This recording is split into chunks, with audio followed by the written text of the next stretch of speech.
यसमा चाहिँ के भनेछ भन्दाखेरि चाहिँ बेदी म्यानुफ्याक्चरर हैन रेजिस्टर्ड पर्सनले के इन्स्ट्रक्ट गर्छ आफ्नो सप्लायरलाई भन्दाखेरि instructs its suppliers to send the capital goods directly to Rajesh enterprise. Bedi manufacturer registered पर्सनले इन्स्ट्रक्ट गर्छ सप्लायरलाई to send capital goods directly to Rajesh enterprise हैन। यसले चाहिँ के गर्छ भन्दाखेरि चाहिँ सप्लायरलाई डाइरेक्टली राजेश एन्टरप्राइजलाई सप्लाई गर भन्छ हैन।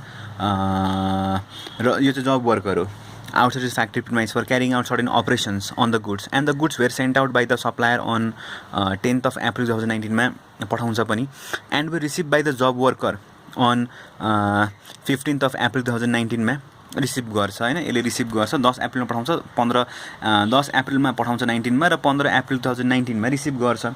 अनि Rajesh enterprises carried out job work but did not return the capital goods to their principal Bedi manufacturer. So Rajesh enterprise carried out the job work. Rajesh एन्टरप्राइजले के गर्यो, यसले Rajesh enterprise carried out job work हैन। यसले चाहिँ अब आफ्नो राजेश एन्टरप्राइजले जब वर्क त क्यारिड आउट गर्यो हैन। Rajesh enterprise carried out job work but did not return the capital goods.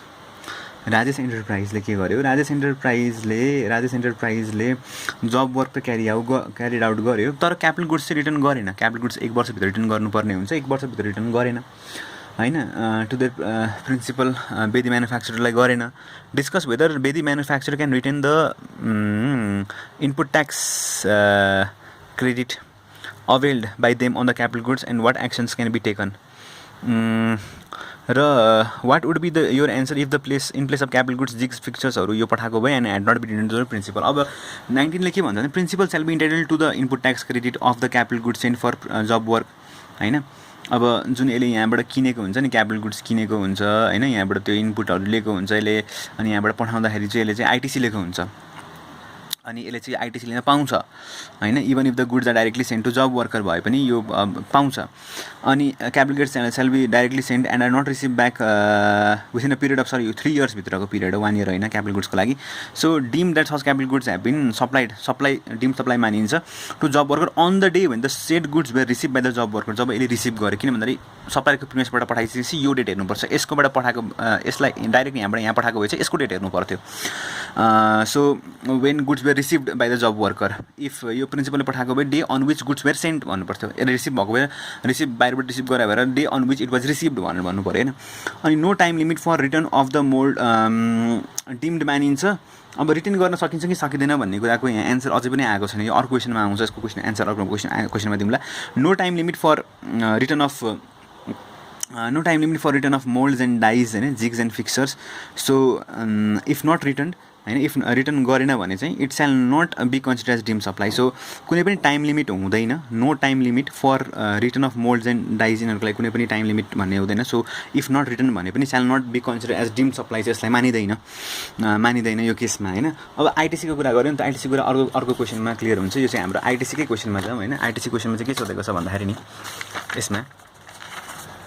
यसमा तिम्रो के सोधेको छ भन्दाखेरि जस्तै XYZ manufacturers availed ITC of the CGST SGST 48,000 paid on those inputs हैन। यसले CGST त्यसपछि manufacture availed ITC CGST SGST 48,000 paid on those input on 28th of August 2019 हैन। It send inputs to job worker outside its factory for carrying out finishing work on the input and same receive by the job worker on 1st of September 2019 हैन।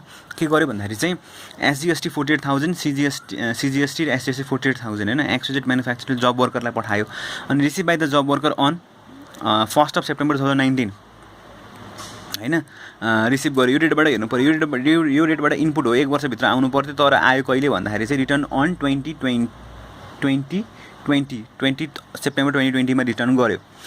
Whether XYZ manufacturer is eligible to retain the ITC in that case or not, as per section 19, if any inputs are sent to job worker लाई पठायो भने, if that is received within 1 year of their being sent to the job worker and if they are not received back within 1 year of being sent to the job worker, if they are received back in the factory within 1 year of being sent to the job worker, then the ITC can be retained।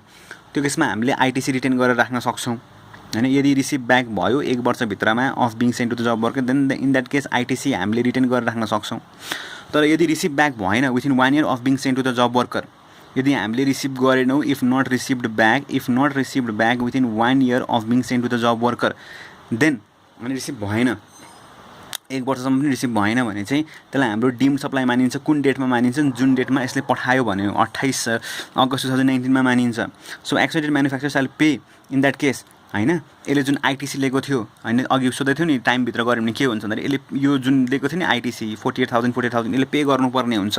Pay an amount equivalent to ITC by debiting the electronic credit लेजरलाई debit गरेर उसले pay गर्ने हो। That is pay tax of 48,000 plus interest, हैन। Interest pay गर्नुपर्छ दुइटैमा 18% for the period starting from date of availing the क्रेडिटदेखि लिएर till the amount is added to the output tax liability. यसरी चाहिँ इन्ट्रेस्ट पनि एड गरेर पे गर्नुपर्ने हुन्छ। यदि चाहिँ ऊ भएन भने रिटर्न गर्न सक्दैन। यदि रिसिभ ब्याक भयो विथिन 1 year भएको भए चाहिँ आइटिसी रिटर्न गरेर राख्न सक्थ्यो। यसमा कुनै पनि यस्तो इन्ट्रेस्ट केही पनि लाग्दैन पनि थियो त्यो केसमा चाहिँ।